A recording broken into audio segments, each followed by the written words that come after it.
बैठे आप लोग।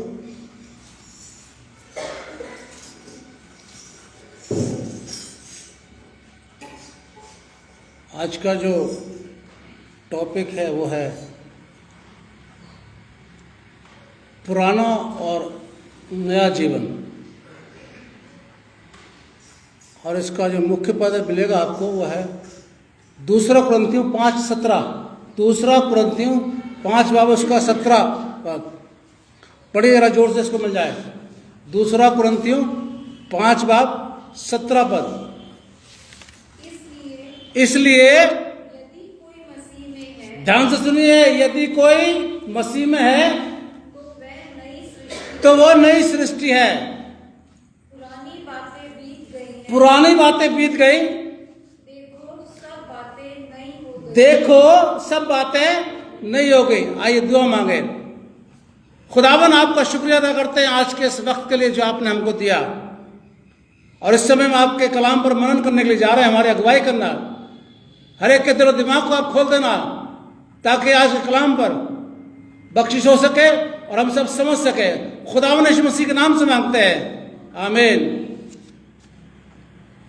लोग बहुत बड़ी कोशिश करते हैं, ये छोड़ देंगे नए साल में, ये छोड़ देंगे, ये छोड़ देंगे। मैं कुछ छोड़ता नहीं हूँ जी, मैं नहीं छोड़ता। मेरे जो रिश्ते पुराने साल में खराब हुए, या जो कोई रिश्ता मैंने बनाया, अब मैं नए साल में उसको गहरा करूंगा। छोड़ना क्या है? एक पास्टर होने के नाते क्या छोड़ूंगा मैं? लेकिन जो रिश्ते मेरे खराब हो गए किसी कारणवश, मेरे परिवार के लोगों से, या कोई नया रिश्ता मैंने बनाया वो गहरा नहीं हो रहा, तो उसको गहरा करूंगा। अब आप लोगों ने क्या छोड़ा मुझे नहीं पता। खैर, जो भी छोड़ा है आपने, अच्छी बात है, छोड़ना चाहिए। पादरी साहब, मैं ड्रिंक बहुत करता था। एक भाई गवाही दे रहे थे। अब मैंने 31 तारीख को जब आपने सरबन दिया था बस स्टैंड सर्विस में, रात को 11 बजे वाली जो सर्विस होती है हमारी, यहां तो नहीं होती खैर, तो आप उसमें बता रहे थे, तो तभी मैंने प्रण कर लिया था कि मैं ड्रिंक नहीं करूंगा नए साल में। मैंने कहा मिस्टर सो एंड सो, मैंने तो ड्रिंक का नाम ही नहीं लिया था सरमन में। मैं तो शराब की बात ही नहीं करता हूं। नहीं, मेरा मतलब था, मैंने कहा तुम्हारा कुछ ही मतलब हो बेटा, तुमसे बड़ा उम्र में मैं सब जानता हूं तुम क्या छोड़ रहे क्या नहीं छोड़ रहे, और आज मुझसे लिख के ले लो, तुम जो ड्रिंक करते नहीं छोड़ पाओगे। बेकार झूठे बातें मत किया करो। मैंने कहा आप ये बोलिए मैं कोशिश करूंगा, नंबर 1। नंबर 2, आप बोलिए जो मेरे अंदर बुराई है उसको छोड़ूंगा। ये क्या ड्रिंक छोड़ दो क्या हो गया? 10 दिन का फिर पीना शुरू कर दोगे? वो गेट बाय वन गेट मिल रही थी अभी, है ना, एक के साथ एक फ्री, शुरू हो जाते। खैर, छोड़िए, क्या छोड़ना है आपने। मैं तो चाहूंगा कि बुराइयां छोड़ दीजिए। एक सवाल है जो मैं आपका से करना मांगता हूं। नया साल है आज, वही तो सारा हिंदुस्तान मना रहा है, सभी लोग मना रहे हैं इसको, तो नए साल को, तो चाहे वो किसी भी जाति क्यों ना हो। ये मसीह समाज को क्या होता है कि वो नए साल को चर्च में आ जाते हैं? कोई बता सकता है मुझे? भाई नया साल सब मना रहे। कल 31 तारीख को रात को 11-12 बजे तक खूब मनाया। वो नया साल नहीं मनता, वो जश्न मनता है। नया साल तो अलग बात होती है, जश्न मनाया। पर मसीह समाज के लोग चर्च के अंदर क्यों आ जाते हैं नए साल को? जी राइट, बिल्कुल बिल्कुल। ये 9-10 साल से बराबर आप सुनते चले आ रहे हैं। जब मैंने 3 साल बराबर पूछा था सवाल, किसी को नहीं पता था। आप तो जानते शुरू से आ रहे, भाई कुलदीप भी शुरू से आ रहे। जब मैंने शुरू में सवाल पूछा था कि भाई हम यहाँ पर क्यों जमा हुए, इधर उधर देख रहे थे, किसी को पता ही नहीं था। और आज भी बहुत से लोगों को, मैनलाइन चर्च के लोगों को छोड़ करके, मैनलाइन चर्च के पास्टरों को छोड़ करके बाकी आज किसी को नहीं पता कि क्या हुआ था बाइबल के अनुसार।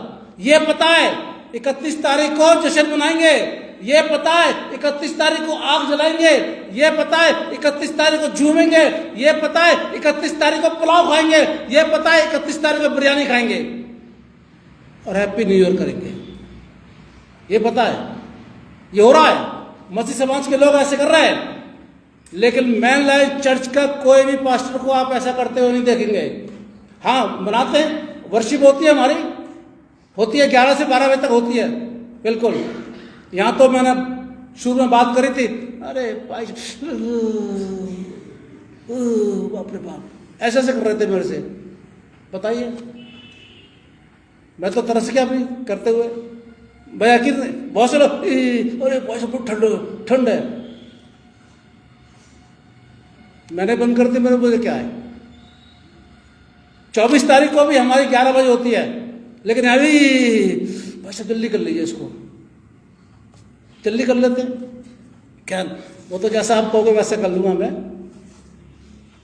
आज के दिन मैं और आप अगर चर्च में जमा हुए हैं तो इसलिए जमा हुए हैं कि यीशु मसीह का खतना हुआ था और उनका नाम रखा गया था।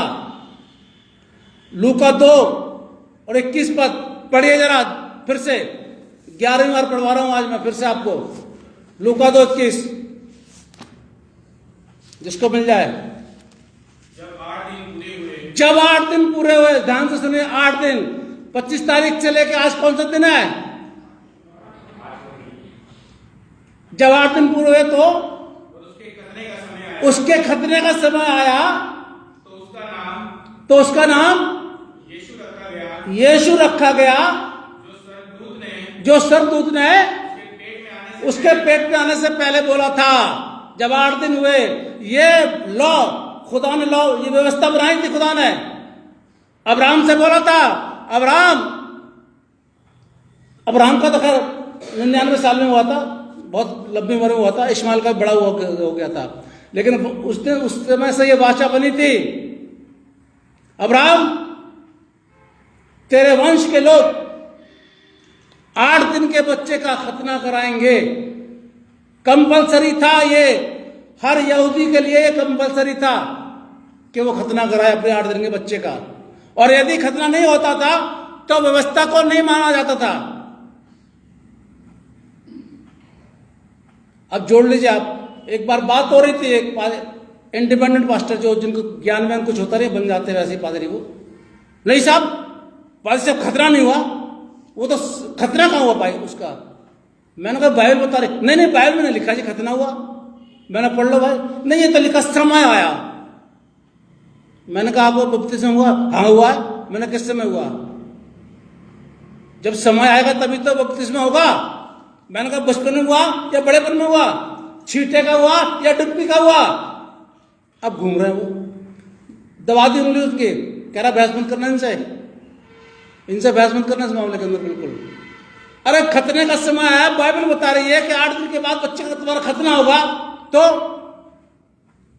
पादरी साहब पर हम लोग क्यों नहीं खतना कराते? मैंने कहा ये सवाल तो सही बोला है, बिल्कुल। इसका जवाब मैं आपको दूंगा कि आज के मसीह के लोग क्यों नहीं खतना कराते, बिल्कुल सही बात है। यह सवाल का जवाब मैं आपको दूंगा, और इस सवाल का जवाब ये है, मैं पहले आपसे पूछ लूं, यहूदी कौन है आप में से? कोई नहीं, सब मैं भी अन्य जाति में, ठाकुरों में से आए, मेरे पूर्वज तो बड़े रॉयल लोग थे, बड़े घोड़ों पर चलते थे, सब अन्य जाति में से आए। कोई दूसरी पीढ़ी है, कोई तीसरी पीढ़ी, कोई चौथी पीढ़ी है, यहूदी कोई नहीं है। आज भी यहूदियों को 8 दिन के बच्चे का खतना कराना जरूरी है, वो कराएंगे। ये इस्माइली वंश के जो लोग हैं, मोहम्मद, ये कराते हैं खतना। लेकिन हम जो मसीह यीशु में हमने विश्वास किया, हमारे लिए एक वाचा बन गई, 2 बन गई वैसे तो, एक बपतिस्मा और दूसरा पाकशाह। बहुत से लोग पादरी को पता ही नहीं है, वो कहते 3 वाचाएं हैं, शादी भी है। जी नहीं, बाइबल के अंदर शादी का कोई भी ऑर्डर ऑफ वर्शिप नहीं लिखा हुआ है, बिल्कुल। सिर्फ 2 वाचा, 2 प्रॉमिस। पहला बपतिस्मा, नो खतना, बिल्कुल नहीं खतना होगा। जो यीशु में विश्वास करते हैं, क्योंकि यीशु मसीह ने आकर के थोड़ा बहुत व्यवस्था में बदलाव किया। और दूसरा पाकशाला, प्रभुभोज। मेरी यादगारी में यही किया करो। तो आज मैं और आप जो यहां पर जमा हुए हैं, वो इसलिए जमा हुए हैं कि उसका धन्यवाद करें कि यीशु मसीह का 8 दिन के बाद खतना हुआ था, और व्यवस्था के अनुसार उसके माता पिता उसको मंदिर में लेकर के आए, उसका खतना हुआ, और उसके बाद उसका नाम, क्योंकि पहले से बता दिया गया था कि इसका नाम यीशु। आप पूछ लेना, जो नए नए बनगंज से पूछ लेना, भैया क्यों जमा होते हो आज, नहीं बता पाएंगे। वो 4-5 चीजें पढ़ लेते हैं बस। मैं आलोचना नहीं कर रहा हूं किसी की, मैं हकीकत बता रहा हूं। 4-5 चीजें, चंगाई चंगाई बस। मैं अभी सरमन सुन रहा था अपने इनके बेटे का, पॉल दिनकरण का। इनके पापा का बहुत बड़ा फैन था मैं, और मैं हर मीटिंग अटेंड करता था उनकी। उनका मैंने थोड़ा सुना, मुझे अच्छा लगा। दोनों को लेके चला उन्होंने, बैलेंस दोनों को, शारीरिक चंगाई भी और गुनाह भी। जो ऐसे हैं ना थोड़ा इंटेलिजेंट लोग, पढ़े लिखे लोग, वो ये लेके चलते दोनों, और जो ऐसे है ना वो सब एक ही लेके चलते हैं। तो मेरा और आपका जमा होने का मतलब है कि यीशु मसीह का खतना और नामकरण हुआ। आगे भी है वो, व्यवस्था के अनुसार उन्होंने वो भेंट दी, और आज मैं और आप 1.25 महीने के बाद अपने बच्चे का बपतिस्मा कराते हैं। मेल लाइफ चर्च के जितने भी हैं, आपको जितने मिलेंगे सब आप 1.25 महीने के बाद 1 साल के अंदर अंदर वो बपतिस्मा करा लेते हैं। जानते क्यों? रीजन बता रहा हूं मैं आपको क्यों कराते हैं। इन केस अगर बच्चे की डेथ होती है तो कब्रिस्तान में जगह नहीं मिलेगी उसको, बिल्कुल, वो आप जानते हैं, बिल्कुल बिल्कुल नहीं मिलेगी, बिल्कुल नो। कहीं भी तो भैया ले जाओ, बाद कुछ कर दो, इसलिए कराते हैं। पर आज कुछ लोग का ये लो है नहीं, शायद मुझे लगता है। आज तो जो भी हो जाता है बस चलो दे दो, क्योंकि यहाँ तो कोई रजिस्टर भी नहीं है, कुछ नहीं है। तो मैंने देखा कि इंक्वायरी करी थी, कुछ नहीं है, कोई रिकॉर्ड नहीं है कब्रिस्तान का।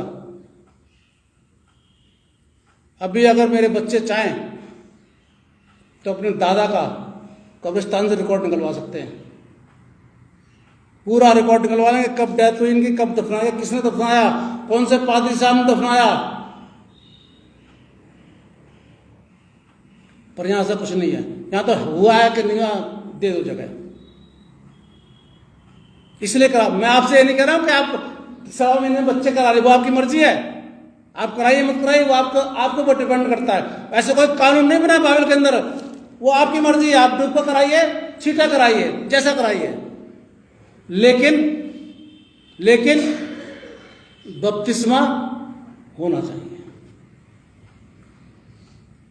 अब खतरा नहीं है, जो यीशु मसीह में विश्वास करते हैं वो खतरे में नहीं है, क्योंकि हम यहूदी नहीं है।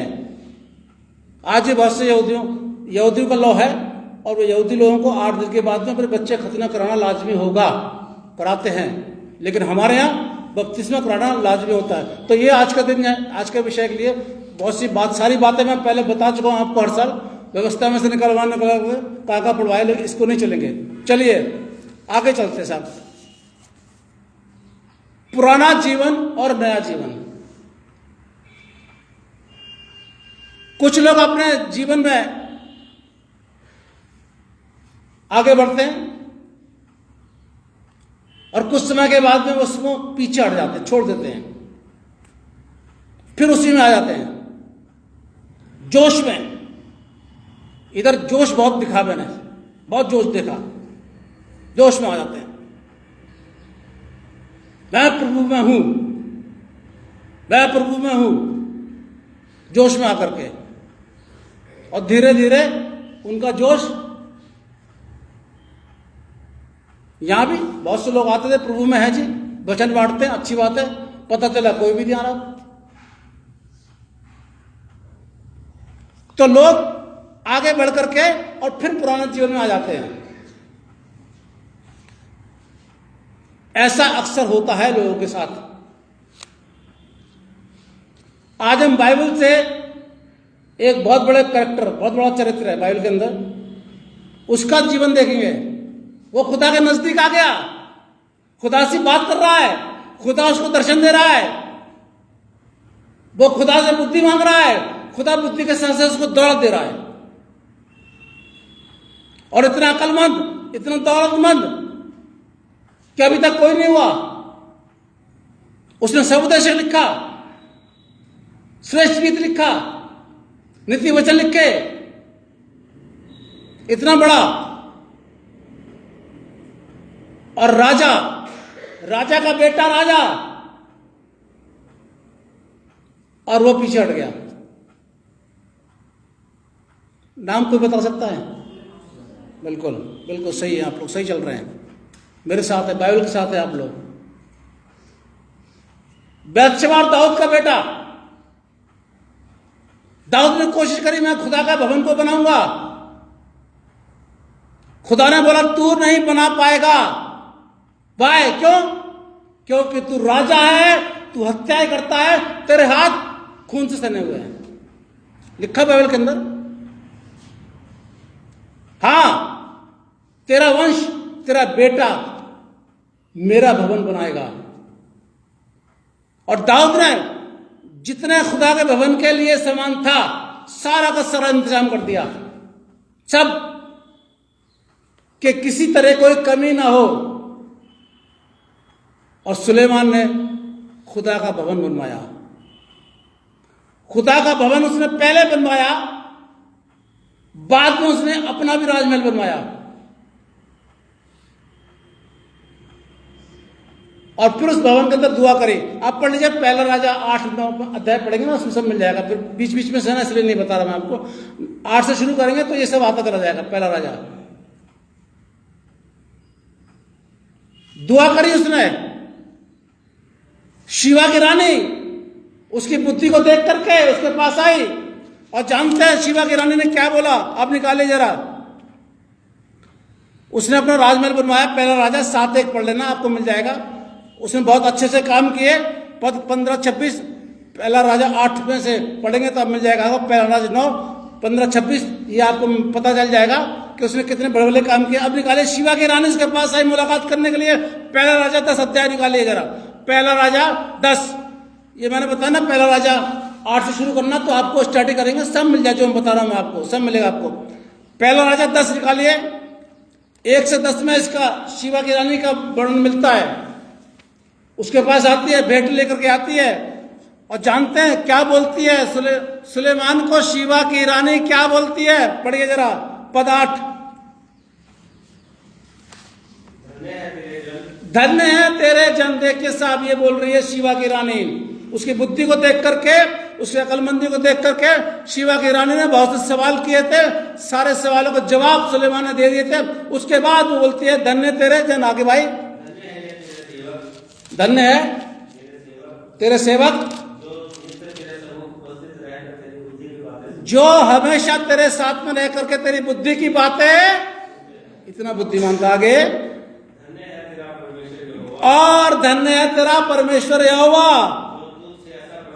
जो तुझसे ऐसा प्रसन्न हुआ कि तुझे इस्राएल की राजगद्दी पर विराजमान किया। मुझे नहीं पता खुदा आप लोगों से खुश रहता कि नहीं रहता, मुझे नहीं पता, मुझे नहीं पता। आप लोगों के बारे में मुझे नहीं पता खुदा आप लोगों से खुश रहता नहीं रहता। मैं अपने बारे में जानता हूं, खुदा मुझसे खुश रहता है क्योंकि मैं व्यवस्था का उल्लंघन ही नहीं करता, खुश रहता है। सुलेमान अपने आप नहीं, मैंने तो अपने आप बोल दिया ना, सुलेमान अपने आप नहीं बोल रहा है, बल्कि शिवा की रानी बोल रही है कि तेरा यहोवा तुझसे खुश रहता है। बस भाई,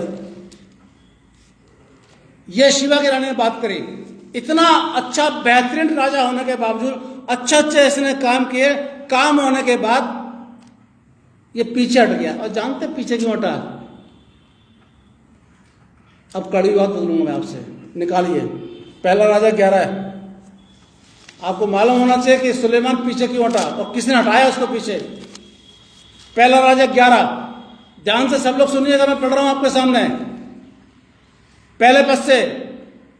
परंतु राजा सुलेमान फिरौन की बेटी और बहुत सी विजातीय स्त्रियों में से जो मोआबी, अमोनी, एदोमी, सिदोनी और हित्ती थी प्रीति करने लगा। अपनी बीवी के अलावा अन्य जाति की औरतों से भी प्रीति करने लगा, जिसको खुदा ने मना किया था कि इन जातियों की लड़कियों को ना लेना और ना अपने लड़के इन जातियों को देना। ये मोहब्बत लग गई। ऐसी मोहब्बत होती है। तो फैमिली सेमिनार होता, बच्चे बैठे हुए, नहीं तो मैं तो बहुत डीपली चला जाता हूँ। जब हस्बैंड वाइफ बैठे होते ना तो बहुत डीपली चला जाता हूँ, बिल्कुल अंदर को। अभी तो अनमैरिड बच्चे ही बैठे हुए हैं। दूसरा पद, वे उन जातियों की थी जिनके विषय में यहोवा ने इस्राएलियों से कहा था, तुम उनके मध्य में ना जाना और ना वे तुम्हारे मध्य आए। वे तुम्हारा मन अपने देवताओं की ओर निसंदेह करेंगी।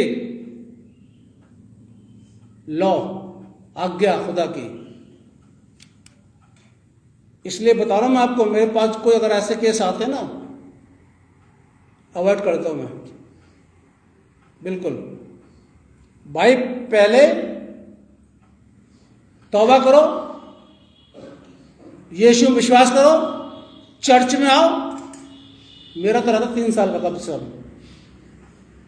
आओ, देखो, भालो,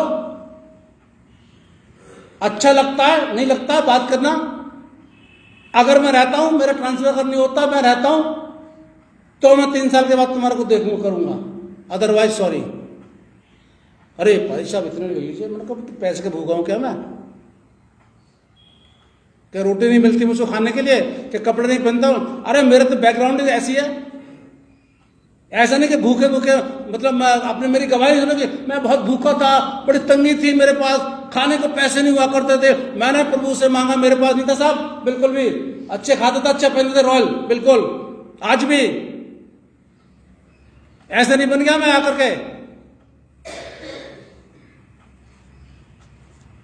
ऐसा क्यों?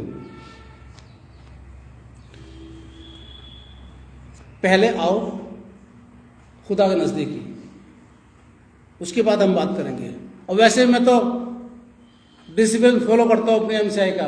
लोग मेरे विरोधी हो जाते हैं, इसलिए विरोधी हो जाते हैं। भाई साहब आप तो बहुत कानून चाहते, भाई क्या करें? यदि आप जहां पर काम कर रहे हैं और आप अपने ऑफिस का या कहीं का भी परिवार का डिसिप्लिन फॉलो नहीं कर सकते तो क्या फायदा? कानून बनाने से क्या फायदा? पापा ने कानून बना दिया घर का। देखो सुबह 6 बजे सो के उठना सबको। एक दिन बच्चे उठ गए, पापा अपने कमरे में सो रहे हैं। बेटी गई पापा को बोला, पापा हाँ 6 बजे 6:30 बजे उठ रहा हूं। रात को कानून बना रहे पापा और सुबह खुद देर से सो के उठता है। ऐसे कानून से क्या फायदा है? पर मैं कानून नहीं तोड़ता हूं और इसलिए मेरी उन्नति नहीं होती है। मत जाना, पहले प्रभु में आओ, फिर बात करना शादी पढ़ाने की, फिर मैं दूंगा शादी। ऐसे नहीं दूंगा, चाहे लड़का हो और चाहे लड़की हो। मेरा तो ये रहता है। आगे चलते चलिए, कोई बात नहीं। तीसरा पद, हाँ, निस्सर फेरेगी, उन्हीं की प्रीति में सुलेमान लिप्त हो गया। अन्य जातियों की औरतों में सुलेमान का दिल आ गया। अब देखिए साहब कितना, हमारे पास तो एक को संभालना मुश्किल पड़ जाता है? आप लोगों को भी एक को संभालना मुश्किल पड़ जाता है। कितने कानून बन जाते हैं। कहां जा रहे हो, कब आओगे, इतनी देर कहां लगी थी? कल मैं चला गया एमसी लेने के लिए, 15 मिनट की बोल गया, टाइम नहीं, कुछ सामान लेने के लिए, तो पाकाशा का सामान लेने, वहां मिला नहीं, दूसरी जगह गया मैं, आ गए 3 फोन। कहां हो? हकीकत बात है, तो हकीकत बात है नहीं। लेकिन ऐसा है ना, आपकी बीवियां आपकी फिक्र करती हैं, बुरा मत मानिएगा। आपकी बीवियां आपकी फिक्र करती हैं, इसलिए फोन करती हैं। मैं तो नहीं करता कर फोन, कोई बात नहीं। अब ये मत करना कि मैं फिक्र नहीं करता, करता भी नहीं, कर ली बहुत 40 साल हो गए करते करते। अब करनी फिक्र तो बच्चे करेंगे फिक्र, अब तो हम अपनी फिक्र कर लें, वही बहुत है साहब। और मैं कर भी रहा हूं अपनी फिक्र, सारी जिम्मेदारी से मुक्त हो गया। अब तो अपनी फिक्र करता हूं मैं, तो कोई जिम्मेदारी नहीं मेरे पर। जो छोटी बड़ी है भी वो संभाल लेती हैं। आगे अब देखिए तीसरा पद, ध्यान से मैं पढ़ रहा हूं आपके साथ, सब निकाल लीजिए तीसरा पद।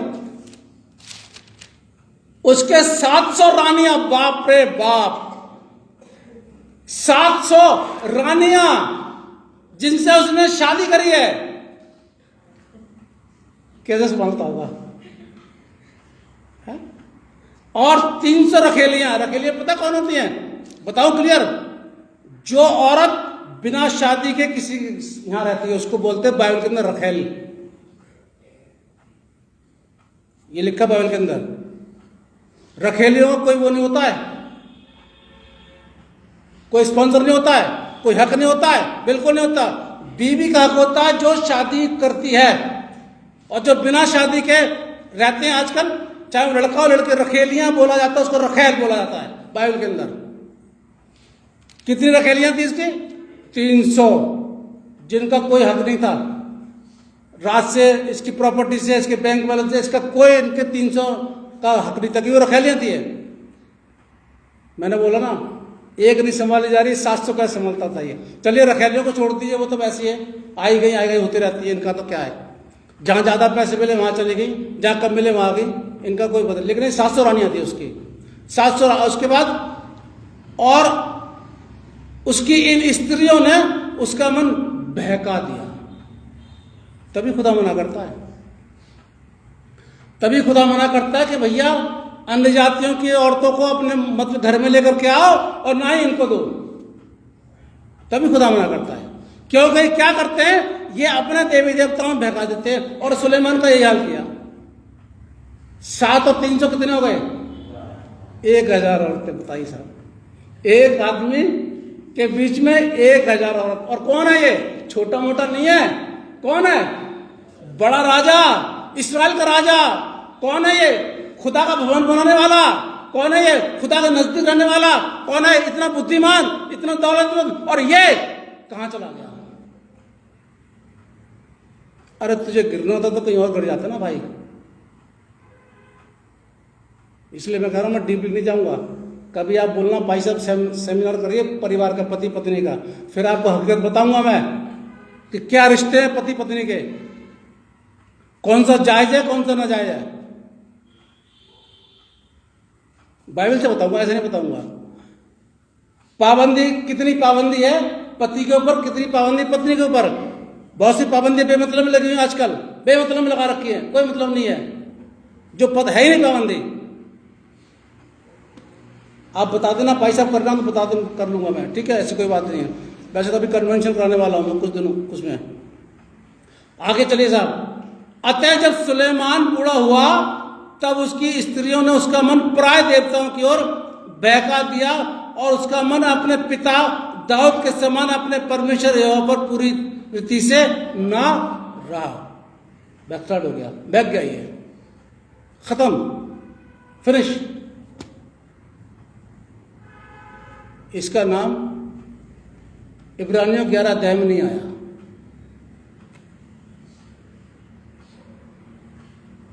इतना पावरफुल इंसान, इतना धर्मी इंसान, इसका बाप भी ऐसा था। मैं बता दूं आपको, इसके बाप ने भी ऐसे कर दी गड़बड़। बताऊं कौन कौन सुनना मांग रहा है? बता देता हूं मैं, ऊपर ऊपर से बताऊंगा। इसके पापा ने क्या गड़बड़ करी? अरे छत पर टहल रहा है, राजा है, टहलता रहे भाई, तू इधर उधर क्यों देख रहा है? सीढ़ी चल रही, मुझे परवाह नहीं है, इधर उधर क्यों टहल रहा, देख रहा है तू? अरे कोई तेरे राज्य की अगर कोई औरत नहा रही है तो क्यों देख रहा है उसको? मत देख, तू तो राजा है। पसंद आ गई, उसको बुला लिया। ये उसी की औलाद है, ये सुलेमान, बादशाह। अब और डार्क नहीं जा रहा हूं मैं, फिर तो मामला उधर उधर हो जाएगा। चलिए, तो ये पीछे हट गया। अच्छे खासे जीवन में चल रहा था, अच्छा खासा हो रहा था। आज भी ऐसे बहुत से मसीह लोग हैं जो जोश में आकर के खुदा को ग्रहण करते हैं, लेकिन उसके बाद में होश खो देते हैं और पीछे हट जाते हैं। कुछ को रख लेते हैं, कुछ से रिश्ते बना लेते हैं और पीछे चले जाते हैं। ऐसा नहीं होना चाहिए। या तो आप मसीह को पकड़िए मत, कोई कानून नहीं बना बाइबल के अंदर। यीशु में क्या लिखा है? जितनों ने उस पर विश्वास किया, जितनों ने। कोई कानून है कि नहीं साहब तुमने करना? हमारे ऊपर कोई कानून है कि पादरी साहब आपको तो लेकर कहीं आना, लोगों को जबरदस्ती आपने डुबकी लगवानी है? कोई कानून नहीं है हमारा। जितनों ने, या तो आप यीशु को पकड़िए और ये आप मत पकड़िए, मुझे कोई बुरा नहीं लगेगा। बिल्कुल पकड़ लिया तो पकड़ रखिए, थाम लीजिए उसको, हल पे हाथ रख करके। मैंने मिसेस श्वेता को समझाया था यही बपतिस्मे से पहले, हल पे हाथ रख करके अगर देख लिया तो फिर सोच लो, तुम्हारी जिम्मेदारी है, मेरी कोई जिम्मेदारी नहीं है। सुलेमान अच्छे खासे खुदा के प्रस्ती में चल रहा था, लेकिन औरतों ने उसका मन बहका दिया और अपने देवी देवता में लेके चले गए। भैया तू 2 कर ले, 3 कर ले, 700 की मर रहा था। आगे चलिए, चेले वापस नहीं हुए। अभी लूका 15:5 पढ़ा गया ना, पतरस से वो सारा मैं डिटेल में नहीं जा रहा, पता है आपको कि वो जाल डाल रहे थे, मछली पकड़ रहे थे, 1.5 साल आ गई, फिर वो पतरस चौंक गया, चला गया। यीशु मसीह ने क्या बोला? आज से तू मनुष्यों को पकड़ेगा। चेले उसके पीछे आ गए और चेलों ने यीशु मसीह का साथ नहीं छोड़ा, बिल्कुल पकड़े रहे यीशु मसीह को आखिर तक। यीशु मसीह में नया जीवन निकालिए। इफिसियों 4:17 अभी जो पढ़ा गया आपके सामने, इफिसियों 4:17।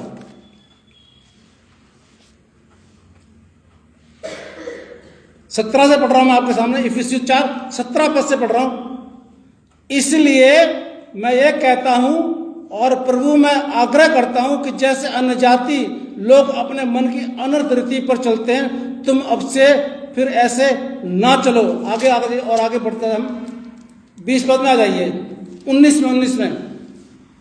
और वे सुन्न होकर लुचपन में लग गए कि सब प्रकार के गंदे काम लालसा से किया करें। 20 पद, पर तुमने मसीह की ऐसी शिक्षा नहीं पाई है। अब हमारे लिए बोला जा रहा है, ये जो मसीह में आ रहे हैं उनके लिए बोला जा रहा है, ध्यान से सुन लीजिए।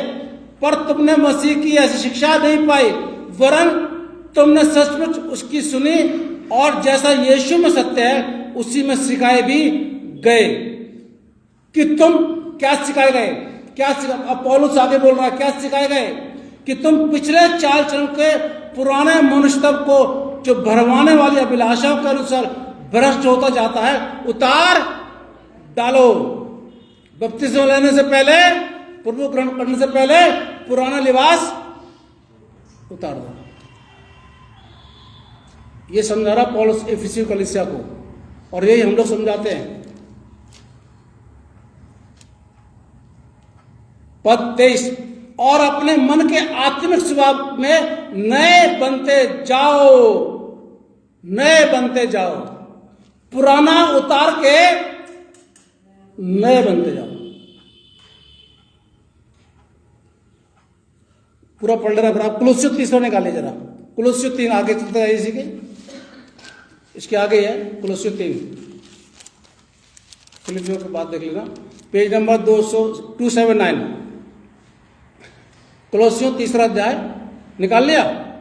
इसमें हेडिंग क्या लिखा? पुराना जीवन और नया जीवन। और अभी भी बोला गया था, इसलिए 5 पद, कुलुस्सियों 3:5, इसलिए अपने उन अंगों को मार डालो जो पृथ्वी पर है, अर्थात व्यभिचार, अष्टा, दुष्कामना, बुरी लालसा, लोभ, जो मूर्ति पूजा के बराबर है।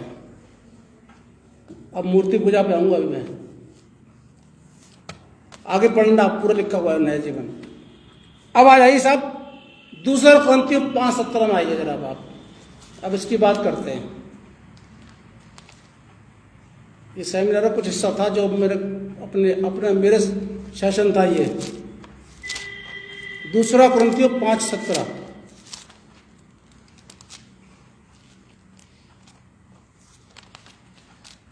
जी, आगे निकाले सबने।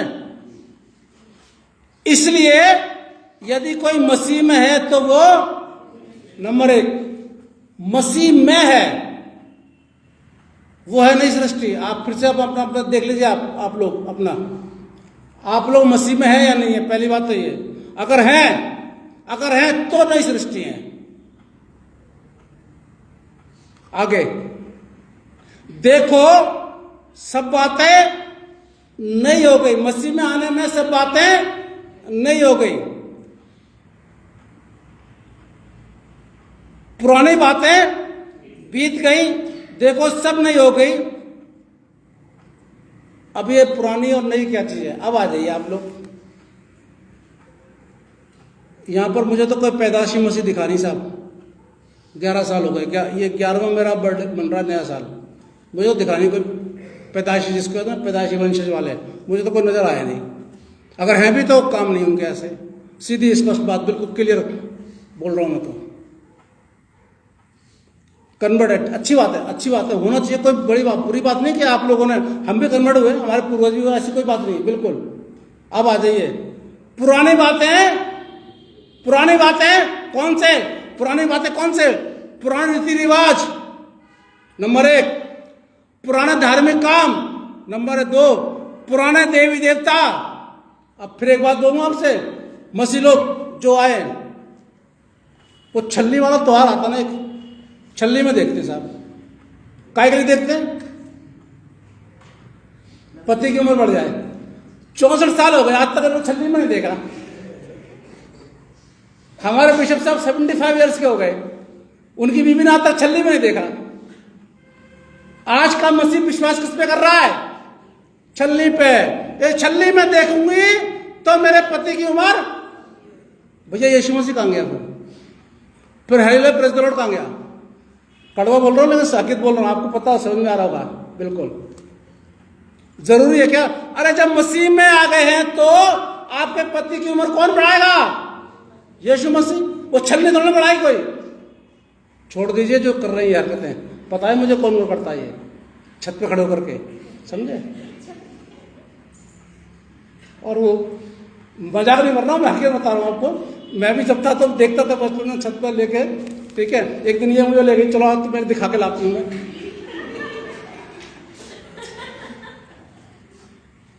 मैंने कहा ये दिखाने लाई हो कि हाँ, तो मैंने कहा तुम भी देख लो। इनके मकान वाले बोलते, अरे बहन जी आप नहीं करती? नहीं हम नहीं करते जी। अरे तो पति की उम्र क्या, उम्र बढ़ने को बढ़ जाएगी, नहीं बढ़ने को लड़क जाएंगे, सीधी सी बात है। और क्या, जानों को चले जाएंगे। पुराना धार्मिक काम, पुराने देवी देवता, इसका व्रत रखना है, उसका व्रत रखना है। चलिए जो बच्चे हैं वो तो मानते कोई बात नहीं, वो स्कूल में जाते हैं, हम लोग को भी करके वो रंग छिड़क देते हैं, कोई होता बच्चों का तो होता है, बच्चे को चल जाते हैं स्कूल में आपस में हंसी मजाक करते हैं। लेकिन बड़े बड़े दिवाली पे कौन कौन मनाता है? पटाखे छोड़ने की बात नहीं कर रहा हूं मैं, पटाखे तो हम लोग क्रिसमस में छोड़ते हैं, बच्चे पटाखे छोड़ते कोई बच्चों को छोड़ना कोई बात नहीं। और दिवाली कौन कौन मनाता है? एक और आता है कोई त्योहार, वो सर पे रुमाल रख करके, क्या होता है? ध्वज, भैया ध्वज। राखी बांधना बंधवाना कोई गुनाह नहीं है, फिर सुन लीजिए आप, राखी बांधना बंधवाना कोई गुनाह नहीं है, लेकिन ऐसे रख के टीका लगवाना और यूं यूं करना वो गलत है। मसीह लोग भी बंधवाते राखी, अब तो हमारी आती नहीं राखी, पहले डाक से आती थी राखी हमारी, ऐसी बात नहीं है। लेकिन वो सर पे कपड़ा रख लिया, फिर वो टीका लगाया, फिर वो ऐसे ऐसे किया, वो गलत है। ये मसीहों को शोभा नहीं देता। बनाते आप लोग ध्वज बनाते, भैया ध्वज बनाते हो, मैं बोलोगे तो मैं नाम बता दूं, आ जाना अवश्य, नाम बता दूं फौरन एकदम सबके, कौन कौन बनाता है।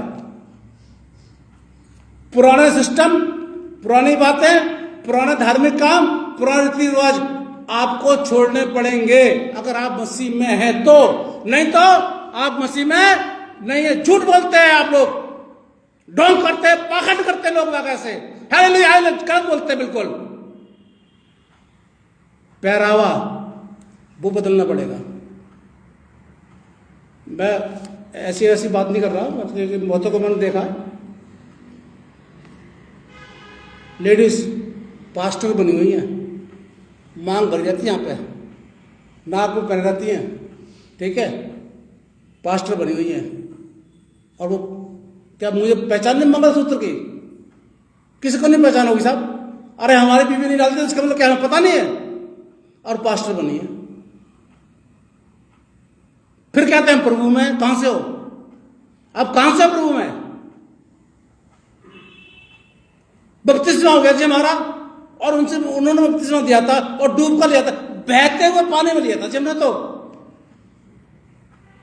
तो पुराना सिस्टम तुम्हारा वही है। अरे सिस्टर वो ना, वो इसकी ससुराल वाले आ रहे ना, वो दोज है ना इसलिए। अरे तुम्हारा दोस्त से क्या मतलब भाई? तुम तो मसीह में आ गए हो, तुम तो पास्टर हो, तुम्हारा दोस्त से क्या मतलब? यहां पर भी दो को पर्सनली जानता हूं मैं, पास्टरों को, जो पैदाइशी पास्टर है। नाम मुझे पता है, भाई सुरगर को बता दूं कौन कौन है। दो सिर्फ, बस इतने पास्टर में सिर्फ दो को जानता हूं जो पैदाइशी हैं। उनमें से दो कुछ हमारे दूर के रिश्ते में भी हैं, बहुत दूर के, बाकी सब वही, फिर वही सिस्टम। अरे आप जब पूरी तरीके से आ गए तो पूरी तरीके से आओ, नहीं तो मत आओ। पुराना जीवन और नया जीवन, 2024 और 2025 में फर्क है या नहीं है? फर्क है। तो फिर मेरे और आपके अंदर भी फर्क होना चाहिए। ये नहीं अरे साहब भाई साहब मैंने शराब पीना छोड़ दिया, अरे भाई साहब मैं ये छोड़ दूं, बीड़ी सिगरेट छोड़ दूं, अरे भाई साहब अरे ये क्या छोड़ोगे भैया? तुम छोड़ नहीं सकते हो। तुम्हें छोड़ना है तो वो छोड़ना है कि नए साल में नया जीवन, नई सृष्टि जो मसीह में। अब आप लोग अपने आप सवाल का जवाब ले लीजिए कि आप लोग मसीह में हैं या नहीं है। मैंने आपको बता दिया उसकी पहचान, कि यह पहचान है जो मसीह में है। आज भी अगर आप पुराना जीवन में व्यतीत कर रहे हैं, पुराने सिस्टम को मान रहे हैं, भाई सब क्या करें, हमारा आधा परिवार ऐसा आधा परिवार वैसा है, तो भैया परिवार को समझा दो ना। मैं ये नहीं कह रहा हूं माता पिता को छोड़ दो, मैं नहीं बोल रहा हूं, भाई माता पिता को समझा दो कि भाई हम ये काम नहीं कर सकते जी, आप कर लीजिए, हम बैठे कोई बात नहीं, हम बैठे हुए कोई बात नहीं, हम धागा नहीं बनवाएंगे जी, वो पता नहीं क्या बोलते उसको, वो नहीं करवाएंगे, बैठे। भाई लड़की, आपकी बहन की शादी हो रही है, आपकी बहन कन्वर्ट हुई है, तो बहन की शादी में जाओगे ना, क्यों नहीं जाओगे? जो करना हो करोगे ना। है वो क्या बोलते, वो शायद बात शब्द ऐसे ना, वो देना पड़ता है कुछ मामाओं को, है ना, वो करो, कोई बात नहीं, उसमें क्या बात है, वो तो एक रिवाज है, तो करोगे ना भाई अपना। पर अब उनकी तरह वो उसमें लग जाइए, वो गलत है। साफ मना करिए, आप गवाही होने चाहिए आपके। एक ये गवाही नहीं कि माइक लगा दिया, अरे मैं कैंसर से बीमार था, अरे मेरी नौकरी नहीं लग रही थी, अरे मेरी मां बीमार थी, पादी साहब ने दुआ करी और ठीक हो, ये क्या गवाही होती है? गवाही मत दीजिए आप। भाई मैं आई एम क्रिश्चियन, मैं हमारी बाइबल इसको अलाउ नहीं करती। हम बैठे हैं आपके पास, आपके संग यहां पर बैठे हैं, बात कर रहे हैं, आप भी सुन रहे हैं। हम यीशु मसीह क्या कहता है? ये लोग मूसा की गद्दी पर बैठ गए हैं, इनकी सुनना लेकर इन जैसे काम मत करना। आप सुनिए, अपने परिवार के लोगों को सुनिए, कोई ऐसी बात नहीं है। पर यहां ऐसा नहीं होता साहब, बिल्कुल नहीं होता, बिल्कुल नहीं होता। इसमें क्या, जितने भी आते हैं ना भीड़, जितनी भीड़ आ रही है, जो बेकार की भीड़ जो आ रही है, सब ऐसे रहते हो टोटली। मुझे देख के दुख होता है, क्योंकि मैं तो अभी इनमें रहा नहीं ना। मुझे तो हाँ के पता चली बहुत सी बात है, मुझे तो पता ही नहीं था, क्योंकि मैं निकला नहीं था बाहर अभी तक, उसी में था, पैदाइशी मसीह में था मैं तो। मुझे दुख हुआ, आज भी होता है, और मैं ताजुब करता हूं, मसीह ही है ये लोग, मसीह हैं, ये वही काम कर रहे हैं, ये मसीह हैं, अपने आप को मसीह कहते हैं। जो मसीह में है वो नई सृष्टि, बाकी कोई भी नई सृष्टि नहीं है। नए साल में वही है जो मसीह में। अब आगे आ जाइए। मैं ऐसे लोगों को बदल नहीं सकता, कोई पादरी नहीं बदल सकता, बिल्कुल नहीं बदल सकता। भैया तो छलनी वाला केस जो है बताया मैंने, पादरी साहब कितना बोलते हैं, नहीं बदल सकते। अगर जिसको छलनी में देखना है वो देखेगा, लेकिन दुआ कर सकते हैं हम लोग दुआ कर सकते हैं। मैं खासतौर से अपनी बात कर रहा हूं, मैं दुआ कर सकता हूं। कुछ लोग जो चल रहे हैं, मैं यही चाहता हूँ खुदा उन पर रहम करे। अब आ जाइए जो जिंदगी में मुझको और आपको ये नया साल जो मिला है, अभी भाई दुआ कर रहे थे, बता रहे थे कि खुदा ने दिया, आप बोल रहे थे खुदा ने हमको दिया। जी हाँ बिल्कुल, ये हमारी काबिलियत पर हमको नहीं मिला है, बल्कि खुदा के रहम से हमको मिला है। और जो आपको ये साल मिला है, अब उसमें क्या करना है, निकाल लीजिए लूका 13 निकालिए, लूका 13 निकालिए।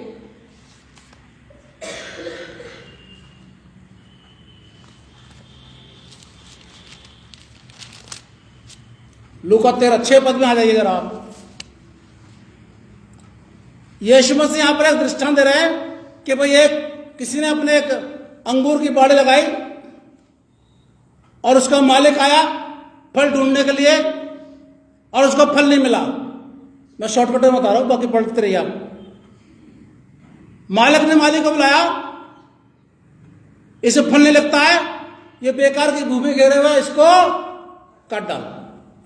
ऑर्डर दे दिया मालिक ने ऑर्डर दे दिया, इस फल को काट डाल क्योंकि ये फल नहीं दे रहा है। अब मालिक क्या बोल रहा है, सर 1 साल, सर एक मौका बस, ये साल आप दे दीजिए, अगर मैं इसकी दोबारा से निराई गुड़ाई करूंगा, देखभाल करूंगा, अगर इसको इस साल फलता नहीं है तो बेशक आप काट डालना। मेरा अजीजों, मुझको हो सकता है कल 31 दिसंबर को 11:55 पर मेरे लिए ऑर्डर निकाल दिया खुदा ने। ये 2024 में से कुछ नहीं किया, चर्च का सत्यानाश कर दिया, मेरी भेड़ों को नहीं देखा इसने, कुछ नहीं करा, ये दुआ नहीं करता उनके लिए, ये संडे को गायब रहता है चर्च में से, लोग उसका इंतजार करते हैं कि आएगा चर्च में, ये रहता नहीं है, ये घूमने चला जाता है, ये ऑर्डर वर्शिप नहीं मानता। ये क्या करूं इसके लिए, हटा दो। यीशु मसीह ने क्या बोला होगा, खुदा 25 और दे दे इसको। अगर 25 में इसने कलीसिया के साथ सही व्यवहार नहीं किया तो 26 में दिखाना। हो सकता है आज मैं अगर यहां पर हूं तो खुदा की बदौलत हो सकता है आपके लिए भी ऑर्डर निकल गया हो। मेरा अजीजों, ये साल मैं मुझको आपको, वो चला गया 24, छोड़ दीजिए, पुरानी बातें गई, क्या करा, क्या छोड़ दी, हटा दिया। वो अरे साहब पिछले साल कोई गुनाह किया, कोई गलती हो गई हो, अरे किसी का ठेप पौधे माफ करना, मैं तो नहीं माफी मांगता, मैंने तो नहीं मांगी माफी, मैं पढ़ रहा था सबसे, बड़े बड़े पादरी बोल रहे थे, अरे साहब अरे भैया तुमने गलती करी क्यों जो माफी मांगो, तुम ऐसी गलती करते क्यों तुम्हें सॉरी बोलना पड़े, मैं तो नहीं मांगता माफी। 1 साल यीशु मसीह के रहम पे और खुदा के उससे मुझको आपको ये साल मिला 25, सुधर जाइए। पुरानी बातें नई बातें आ गई हैं, जो पुराने काम आप करते थे बंद कर दीजिए, बिल्कुल नए में आ जाइए आप एकदम। मैं ये नहीं कह रहा हूं कि आप सारा कुछ छोड़ दें, जो बाइबल में लिखा हुआ है वो करिए आप मेरी बात मत मानिए, बिल्कुल मत मानिए, बिल्कुल मत। जो बाइबल आपसे कह रही है वो मानिए आप, अगर वो आप मानेंगे तो ठीक है, नहीं तो फिर चलता चल रही सब ठीक है, कुछ भी करते रहिए। जैसे उसने 300 रख ली थी आप भी रख लीजिए, 700 रानियां कर ली थी आप भी कर लीजिए, कौन सा कोई फर्क पड़ता है? अगर है आपको करने का तो कर लीजिए, सब कुछ करते रहिए। सुलेमान क्या हुआ, यही तो है, इब्राहिम की किताब उसका लिस्ट नहीं आई है, मरा तो वैसे जैसे हम मरे, इतना नाम होने के बाद भी क्या हुआ उसका, हमारे भी कुछ नहीं होगा। लेकिन पुराना खत्म, नया शुरू। 2024 गया, 2025 आ गया है। खुदा को जवाब देना है आपको, मुझे जवाब नहीं देना बिल्कुल भी, सब छोड़ दीजिए। मैं ये नहीं कह रहा हूँ अरे साहब ये मत करना छोड़ दीजिए, वो मत करना छोड़ दीजिए, कोई आपको मारता रहे आप दूसरा काम कर दीजिए, मैं नहीं बोलता हूँ जी, ये तो यीशु मसीह ने बोल दिया, मैं नहीं बोलता। आप पूछिए मेरी गलती क्या है, तूने थप्पड़ मारा मेरे, पूछिए। अगर मैं थप्पड़ खाने के लायक हूं तो ठीक है। यीशु मसीह क्या कहते हैं, भाई जवाब दो, अगर मैंने वो काम किया कि तुम मेरे मुंह पर थूक रहे हो तो मुझे जवाब दो।